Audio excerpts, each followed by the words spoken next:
Je me sens étouffée, coincée, paralysée, comme un scaphandrier. Un poisson dans un verre d'eau. Hello à tous, je m'appelle Océane Scrico. Je suis actrice, mannequin et musicienne. Je suis arrivée sur le tournage d'Hikikomori par l'actrice principale qui est Colline Chanterelle, qui a parlé de moi à la réalisatrice Sophie Attelan, qui est une superbe réalisatrice. Et donc du coup je suis arrivée sur le casting qui s'était super bien passé. C'est une première pour moi parce que j'avais jamais vraiment fait de premier pas comme ça. En tout cas parce que j'avais déjà fait quelques clips, mais jamais un long métrage. Donc c'était une super expérience. Merci Colline, merci Sophie. Et donc je jouais le personnage de Emma. Emma qui fait partie d'une bande de jeunes un peu inconscients, effrontés, que vous verrez dans le film. Dans ce personnage, je suis un peu la meneuse de ce groupe à fort caractère, qui est bien dans ses baskets, qui est confiante, charismatique, sensuelle.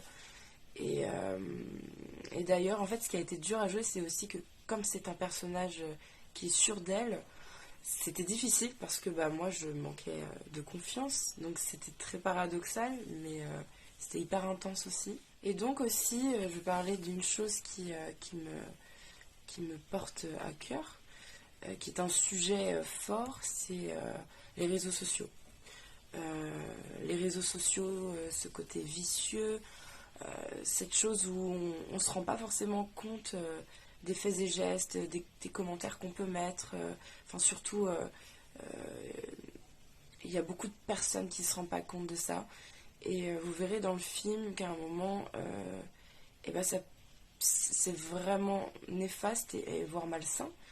Et donc, il y a vraiment ce côté vicieux des réseaux sociaux. Et il faut faire attention à ses gestes, à ses paroles.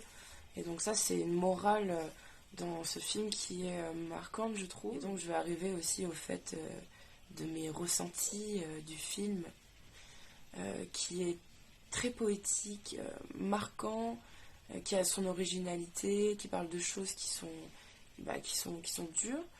Justement, Hikikomori, pardon, qui est un effet au Japon où les gens se renferment chez eux, qui se sentent mal dans la société. Et ça d'ailleurs, ça peut toucher beaucoup d'entre nous.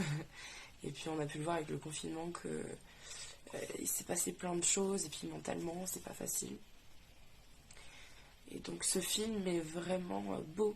Et encore une fois, très poétique. Il y a un côté en plus manga aussi un petit peu. Les acteurs sont top, la réalisatrice aussi. Donc j'ai très hâte que vous puissiez voir cette petite perle auquel j'ai eu la chance de pouvoir jouer. Et j'ai hâte, voilà. Je suis super contente. Allez voir le film. Tu vas voir, ça va être